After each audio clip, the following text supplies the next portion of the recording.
Hello and welcome to The Menu, Monocle Radio's food and drink programme. I'm your host, Chiara Rimella.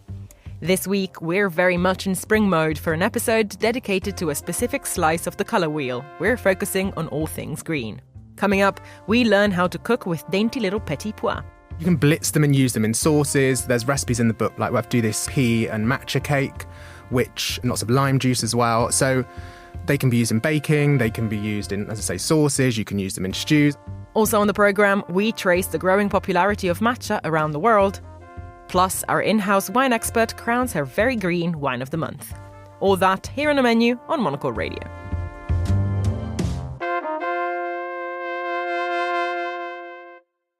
Some produce immediately speaks of the season it comes from, and few ingredients spell out spring as much as peas. These green jewels are always an upbeat addition to dishes and fresh salads. But home cooks and chefs will often admit that sometimes cheats are allowed when it comes to using this ingredient in recipes. The frozen variety, it turns out, can often have taste and texture advantages over its market-bought counterparts. Author and food writer Samuel Goldsmith has a passion for championing everyday food staples. Hot off the heels of his book on tinned tomatoes, he has now released the Frozen Peas Cookbook. In it, he sprinkles the emerald spheres in 100 different recipes, from pea pesto to a very green pea, pistachio and matcha cake. Samuel joined me in the studio to talk about why he often picks the path of accessibility for his food writing and the inherent joy of this ingredient. I really like working with ingredients that are versatile, quite cheap, and just there's a benefit from these, I think, because with frozen peas, they're going to be better than fresh peas because they've been frozen so quickly. So that's what I really love about frozen peas, is that actually by using them in potentially a different state than when used to being told to buy food, you're getting something better, if that makes sense. Oh, absolutely. But I think it's interesting to challenge that stereotype, because I think a lot of people who consider themselves fairly well versed in the kitchen might have some degree of resistance to using frozen ingredients. But sometimes actually you do speak to chefs and everybody has shortcuts, and there are places where the shortcuts are legitimate. Absolutely. And some places where they are sort of guilty pleasures. But why do you think that we need to sort of rehabilitate the importance of sometimes going for the frozen shortcut? Because freezing stuff isn't really as modern an idea as we really think it is, perhaps. Actually, people have been freezing foods for hundreds, if not thousands of years, especially those that were in colder climates, because you had that natural method of preservation. But I guess there is some hesitation or reservation, maybe because of it. Historically, frozen foods have kind of been seen, I think, as ready meals or like cheap food. But actually, in this instance, and in other instances as well, as I say, I think they are picked. From picking to freezing, it's less than 3 hours, 150 minutes. And if you think about buying a fresh pea, you're likely to, if you're getting that from the supermarket, probably weeks, days, if not weeks. So I think, for me, you're getting something that you're going to get a better flavour, you're going to get likely to be cheaper as well, and also it's just easier to cook with. I mean, I really think they're great, and sometimes I'm guilty of just chucking it on the side of fish and chips. I'll have the defrosted frozen peas, but other times I will mix them into something, or I'll create a dish around the peas. I think they're so versatile, and I think we're getting to that point now where people are less concerned about trying stuff, and certainly they're a bit less snobby, I think. You keep saying that they're versatile. I know. And you've obviously filled the whole book with pea recipes, so I do believe you. But I have to say that when I first thought about it, I did wonder, how versatile can a pea really be? How well do you think they lend themselves to different applications? Clearly, you think they do, but how well do they? Yeah, I think pretty well. I mean, you can put them in, you can blitz them and use them in sauces. There's recipes in the book, like we have to do this pea and matcha cake, and lots of lime juice as well. So they can be used in baking, they can be used in, as I say, sauces, you can use them in stews. I think one area where maybe they don't lend themselves is for slow cooking, because they will go kind of grey and they're not particularly appetising to look at when they've been cooked for a long time. But even if you've cooked something for a long time, you can just mix them in at the end and get that kind of freshness as well. I think quite often certainly when I started out writing recipes, to get the freshness, you'd be like, I'll just chuck some herbs on at the end.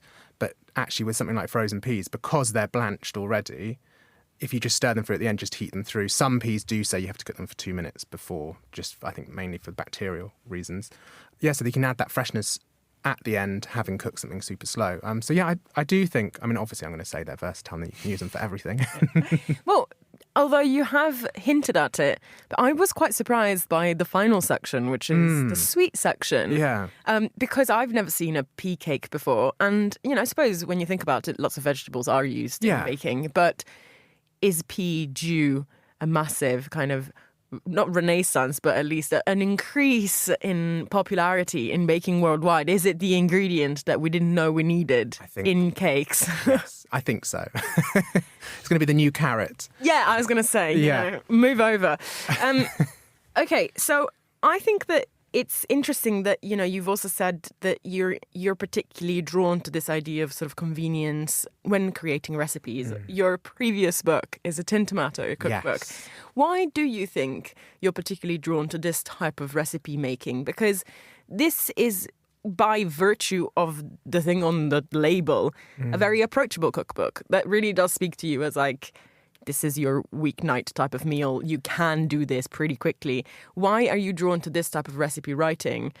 And what led you to this type of recipe writing? I know it was going to sound really boring, but probably my background, really. I think before I went into recipe writing full-time, I used to be a teacher. So it was very much about educating children to cook and to give them the confidence to cook. And I think if you're trying to teach someone to cook, and really it's about building that confidence, and to do that you need to kind of give them the ability to feel safe at failing, but also give them a recipe where they're less likely to fail, or if they do something a little bit wrong, it doesn't matter because it will still work. So there's partly that reason. Then also when I was growing up, we didn't really have a lot of money, so my mum pretty much cooked in this way, I would say. Also, I mean, she won't mind me saying, but there might have been a few packet sauces and jars of food and stuff. But I think it's kind of what I grew up eating. And then also, just from wanting to instill that confidence into people, I think. What about your memories of eating peas as a child? I kind of want to tap into the joy of it because, as we said, I don't know, they're sort of not very serious. They're not a very serious vegetable, are they? Well, I mean, hopefully they are now. Yeah, but after being consecrated. Yeah, I know what you mean. It's, again, like I said earlier, I think before I kind of really started cooking with peas, it would be like a side vegetable. Or you'd put it in something like a cottage pie without thinking. So I think for me, that would be it, like a shepherd's pie or a cottage pie. They'd have been mixed through. My dad used to do a lot of like mince with potatoes. So that would have like mince meat, like a stock or gravy, and then peas and mixed like onions and things. But that's probably when I was growing up where it was used most. I wouldn't say that I have any like huge or overwhelming memories from childhood of kind of picking up a spoonful of peas and my eyes widening, as much as I wish I could tell you that. Or maybe there is, but we just don't remember. That's it, yeah. Well, what about the playfulness element of it, though? How playful do you think we need to be with our recipe writing, with our cooking? How serious is food? Well, that's a really difficult one, actually, because I think I'd like to say it shouldn't be serious and we should just give everything a go. But then also, going back to that confidence element, I think if we encourage people to be super playful and it doesn't work for them, then I'd hate for them to not, cook again, because they're scared that if they try again, it'll fail.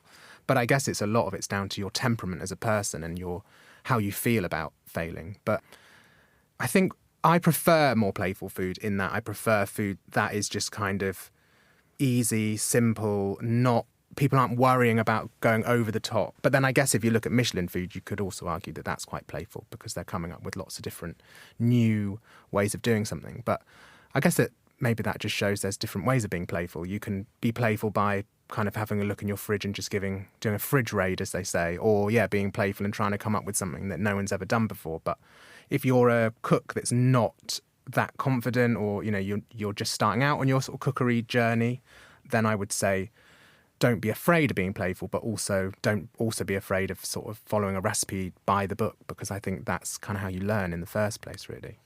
It strikes me that there are references to lots of different cuisines and traditions actually in the book. So it means that peas lend themselves to being incorporated in so many different traditions. You know, you have risi abisi, which is a very traditional Italian recipe, but also keemas, so Indian curries and so the pea really is quite the universal ingredient. Yeah, absolutely. I mean, it's used historically in lots of different cuisines.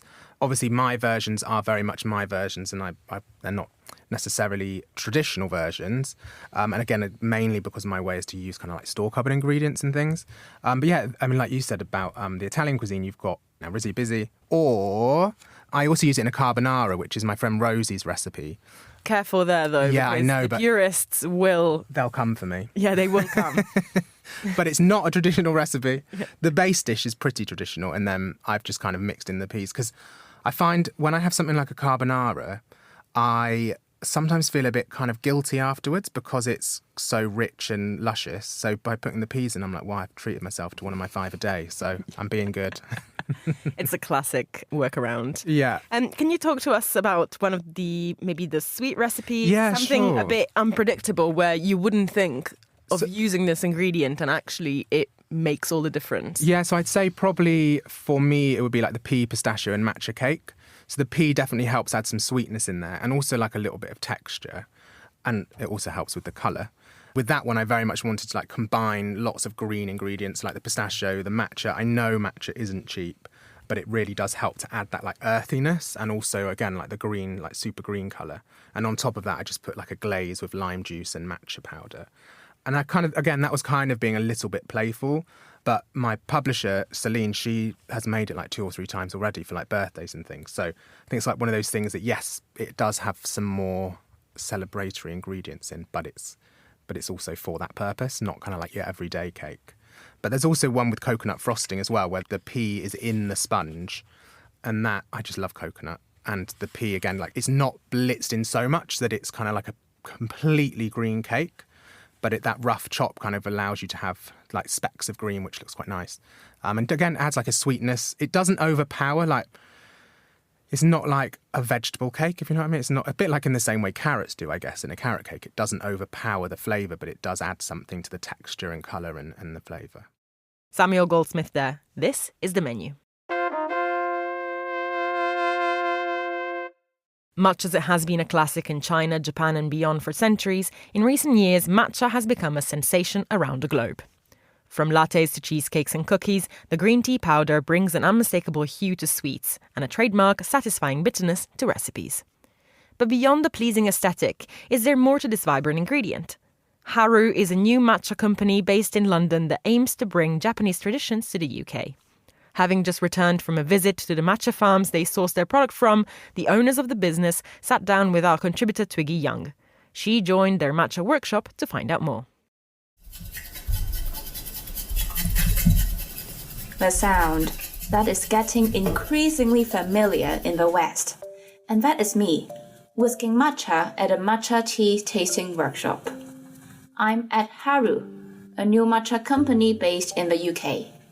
Following a recent visit to tea farms in Japan, the brand is on a mission to promote the ingredients' cultural significance and flavor profiles here. Matcha is a type of green tea that is ground and later dissolved in water and whisked with a specialized tool known as chasen. Enjoy it on its own, as if you are in a Japanese tea ceremony, with milk as a matcha latte or in so many other ways. Its birthplace is in Uji, Kyoto. But what is it about the craze? Alex Hayes is a food and drinks business trend consultant at Harrison Hayes. If you were to look at some of the stats, the UK matcha market generated a revenue of almost 62 million in 2024 last year, and it's expected to reach over 98 million by 2030. So it's still in growth. And if you look at social, I think there's around kind of almost 9 million tags on Instagram. There's probably a lot more on TikTok. There's been a general rise in the popularity of Asian culture and cuisine. And there's an element of kind of like novelty and fun.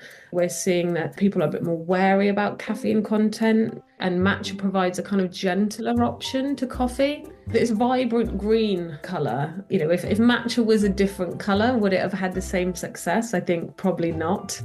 So we would use... Coming back to the workshop, the co-owners of Haru, Nisha and Francis, are guiding me through the preparation of matcha. Different cultivation variety has its own flavor profile. For example, Asahi will have more like very strong, full body, rich umami flavor, and Uji Kari might has quite more like floral notes, or Okumidori has more like nutty flavor profile. I think there's a lot of popularity in a single cultivar.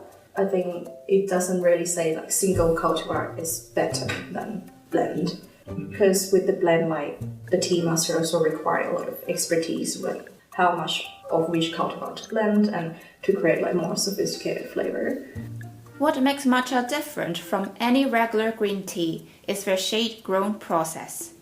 Ever wondered about their vibrant green color and fishy, or to put it more correctly, umami flavor? They are exactly the result of this distinctive process. By covering the shade, this will make the plant compete with the light basically, and like they will try to produce more and more nutritions to be able to survive. With less light, it causes stress, and that will stimulate their plant to produce more nutritions. More chlorophyll. More chlorophyll. So the first round that they will harvest is in May, which is like spring in Japan. The ceremonial grade of matcha will only comes from this round of harvesting. And ceremonial grade means it could be used in a traditional Japanese tea ceremony, right? So what's a tea ceremony? When it was taken, the seeds were taken by a Chinese Buddhist monk to Japan. Then it evolved into a very luxurious product, which is oriented around the tea ceremony, developed by tea masters in Japan. There was a strong philosophy that was built around the consumption of matcha, which includes concepts such as harmony, respect, purity and tranquility. High quality matcha is served with the aspects of this philosophy, whether that's in the way that the tools are cleaned ritualistically, the respect that's given between the guest and the tea master, and appreciation for the matcha flavour which is given during the tea ceremony. Another important concept is Ichigo Ichi, which is about the unique encounter that we experience when drinking tea. It's just one unique moment, one chance encounter, and can be lost if it's just seen as something which is a very quick, just trendy product. Sorry, I think I'm not sure if you maybe pushed the chassis too harsh on the bottom, because like maybe that's why it's harder to fold up.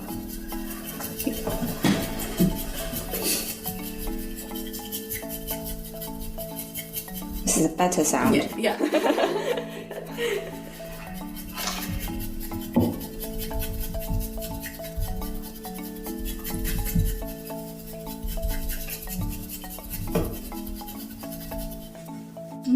Yeah, that sounds up better. Yeah, it looks better, yes. This one is Yabukita cultivar. Yeah, Yabukita. Yeah, it's the most common one in Japan. Oh. Yeah. Yeah. Oh. Very different, right? Yeah, it's definitely nuttier. Yeah, so for me, I think this one is quite roasted nuts. The definition of matcha is also it needs to come from Japan, and also it needs to be shaded. If you leave the leaf without the shade for so long, then the plant will produce quite a lot of capsaicin, which makes the tea more bitter. And then after they cover the shade for like 20 or 30 days, they would handpick, like traditionally they will handpick all the new buds. In some more new farms, they might use like the machine to help them pick. But like in Uji, which is like they really preserve the traditional way of growing and harvesting matcha, they would use handpick. So that's why it's very labor intensive, and That also explains why matcha is quite expensive, because you really need all the dedication and time. What do you think about the modern consumption of matcha? And I think like a lot of the trend is sometimes to combine it with like fruits and stuff and other flavourings, which kind of loses some of the nuances of the different flavours that you can get naturally with matcha when you actually like explore more of the detail. But it's good that like it is trending. Yeah, I'm just really fascinated by like all their dedication and techniques required. It just really needs a lot of knowledge. Sometimes I'm quite sad to like see a lot of like modern consumption when we've added a lot of like syrup I mean, it's not wrong, like it could be the way for people to get in that. I know some people try to hoard like a lot of matcha and like they might not finish it all. Like some people do the resale and stuff like that, and it just made me a bit sad to not see people appreciate it as much as when Japanese people appreciating the tea ceremony or people who really care. For Monocle in London, I'm Twiggy Yeung. Twiggy Yeung there. This is the menu. Now it's time for the week's top food and drink headlines. Here is Monocle's Francesca Gilks. An Australian company will be the world's first to grow a crop of mushrooms in space. The experiment will be conducted aboard an upcoming SpaceX mission, launching in early April. Aboard the mission, which will be the first manned spaceflight to orbit the Earth's polar regions, the Australian company Food IQ will attempt to grow the first oyster mushrooms in microgravity. Asia's 50 best restaurants for 2025 were revealed this week at a ceremony in Seoul. The winners were selected by more than 300 food critics, writers, chefs and restaurateurs with expert knowledge of Asia's culinary scene.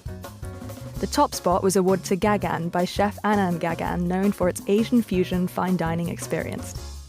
2 Chinese eateries in Hong Kong, The Chairman and Wing, took the second and third spots, followed by the French restaurant Cézanne, located in the Four Seasons, Tokyo. And finally, a new winery has opened in the centre of the Pompeii Archaeological Park, which will recreate the winemaking process of the ancient Romans. The project hopes to revive ancient viticultural techniques to produce authentic, high-quality wines worthy of a Roman feast. Those are the week's top food and drink headlines. Now back to Chiara. Thanks, Francesca. You're listening to The Menu. And finally, it's the last Friday of the month, so it's the perfect time for our in-house wine expert, Chloe Lake, to join me in the studio. In keeping with our green theme, Chloe has picked a Vinho Verde from Portugal. Today, we're tasting Vinho Verde Moncao e Melgaco by Adega de Moncao. Chloe, I'm particularly excited to have you in the studio today because this is one of my favourite wines in the world. So I hope you picked wisely because a lot of expectation riding on this one. Okay, no pressure. I'm a bit nervous now, but no, it'll be fine. I'm excited too. And who doesn't love gathering every month for a bit of wine? So absolutely. So the first question that I must ask you is, why is Vinho Verde called verde? What makes a wine green?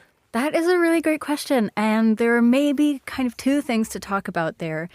The first, that Vinho Verde isn't actually green. So you can get Vinho Verde in 3 different colors, really, the standard white or rosé or red. And in fact, a lot of people recently within the region of Vinho Verde, which I'll talk about in a second, are kind of bringing back red as well. So it's not just the whites that you might be used to drinking in summer. It's more multifaceted than that, and it's a really interesting place to grow wine. But in terms of why it's called Vinho Verde, it's quite a verdant region. There's a lot of greenery. There's really high rainfall. So I think for those reasons, it's kind of become synonymous with this whole green atmosphere. But the wine itself, sorry to disappoint, is not green. I feel like we're really breaking the illusion of this episode. Like we are. We got this far into this episode and now we're finding out it's not actually green. Yeah. I wish it was. It would be really cool if it was green, but sadly... Listen, we're still going to be very pleased. Absolutely. Please, can you tell us, I suppose, it is so synonymous with Portugal in my mind. Can you tell us a bit of the history of why it's so intrinsically linked to Portugal and how important is it to the identity, the viticultural identity of Portugal? It's a good question. I mean, the area is massive and it's not only the largest demarcated kind of region in Portugal, but it's also one of the largest in Europe. So I think in terms of exports, it has a real connotation with being Portuguese. This is what they do. But for a long time, in a similar way to what we said last week about Chardonnay, it's had a bit of a negative image. It's, cheap, it's very zingy on the palate. It's what you drink by the pool because it has low alcohol content. But actually, a lot of producers are starting to kind of come into the more high end nowadays and be a little bit more experimental. And to come back to the kind of zinginess of it, fun fact is that most of the wine from the area is now artificially carbonated. But back in the day, carbonation took place within the bottle because winemakers bottled everything so quickly to get it out that the fermentation would actually finish inside of the bottle, a little bit like champagne. So you had this sort of fizzy aspect to it as well. We did hear a bit of fizz kind of coming out of this very bottle we have in front of us. You mentioned that there are people doing something quite experimental. What kind of a version of a Vinho Verde do we have in front of us today? What have you picked? I've gone for a kind of classic variation. So we might expect a little bit of that fizz with it, very kind of zesty flavors, what you would associate with a normal Vinho Verde. But I think, that's what we're here for. We're here to taste why it has become so popular. So I wanted to stick to that maybe more traditional style. Well, shall we get it in the glass? Yes, let's do it.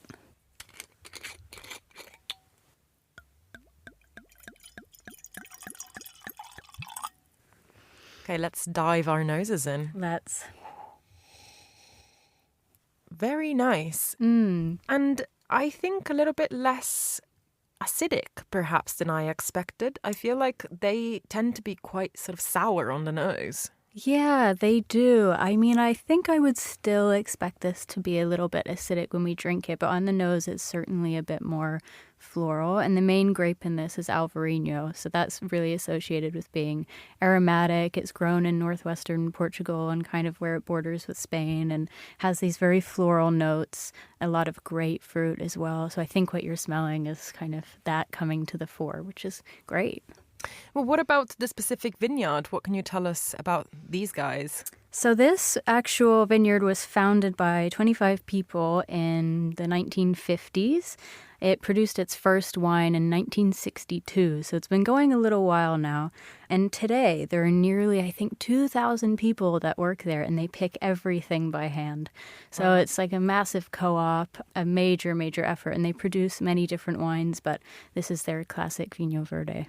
Well, we've aerated it for a little while. Not so much, probably around 30 seconds, but it's going to be good enough for us. Yes. Shall we taste it? Absolutely.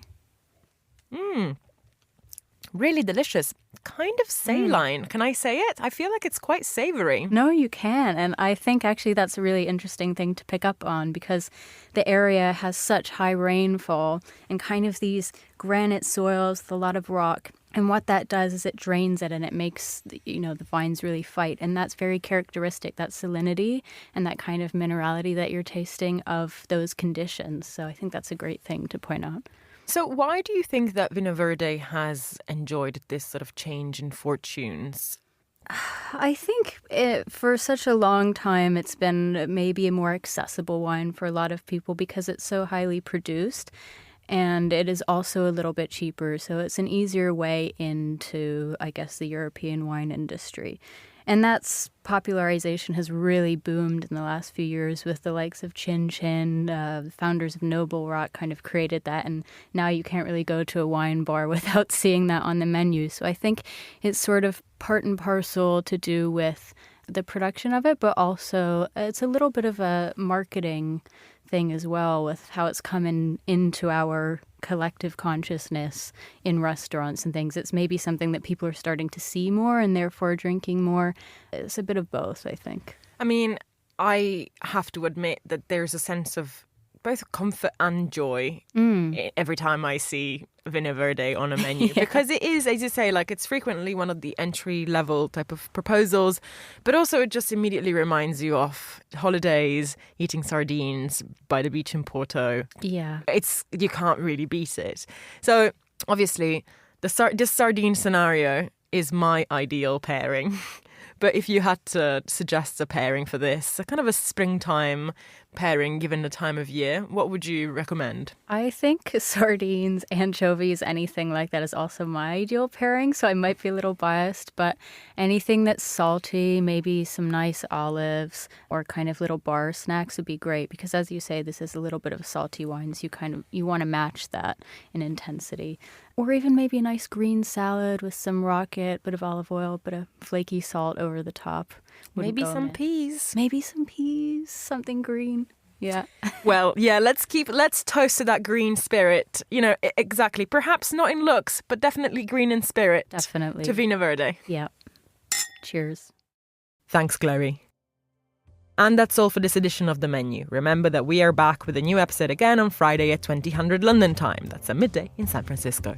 Also, don't forget to tune into our spin-off show Food Neighborhoods for a tour of some of the world's tastiest destinations. I am Chiara Rimella. This program was produced by Monica Lillis and our sound engineers were Flynn Simons and Lily Austin. Thanks for listening and until next week.